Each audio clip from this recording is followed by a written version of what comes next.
بسم اللہ الرحمن الرحیم۔ السلام علیکم ورحمۃ اللہ وبرکاتہ۔ اذان کے بعد کی دعا۔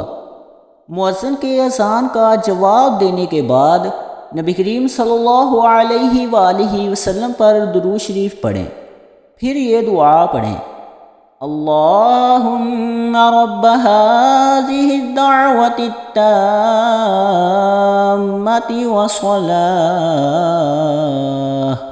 والصلاة القائمة آت محمدا الوسيلة والفضيلة وابعثه مقاما محمودا الذي وعدته۔ ترجمہ: اے اللہ، اس کامل دعوت اور قائم نماز کے رب محمد صلی اللہ علیہ وآلہ وسلم کو وسیلہ اور فضیلت عطا فرما اور انہیں مقام محمود پر پہنچا دے جس کا تو نے ان سے وعدہ کر رکھا ہے۔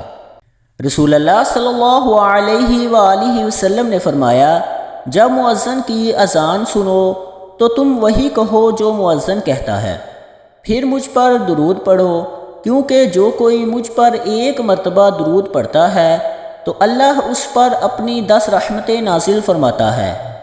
اس کے بعد اللہ سے میرے لیے وسیلہ مانگو، کیونکہ وسیلہ دراصل جنت میں ایک مقام ہے جو اللہ کے بندوں میں سے ایک بندہ کو دیا جائے گا، اور مجھے امید ہے کہ وہ بندہ میں ہی ہوں گا، اور جو کوئی میرے لیے وسیلہ مقام محمد طلب کرے گا اس کے لیے میری شفاعت واجب ہو جائے گی۔ سبحان اللہ۔ رسول اللہ صلی اللہ علیہ وآلہ وسلم نے فرمایا، اذان اور اقامت کے درمیان دعا رد نہیں کی جاتی۔ سبحان اللہ۔ اللہ پاک عمل کی توفیق عطا فرمائے۔ اللہ پاک ہمارا حامی و ناصر ہو، آمین۔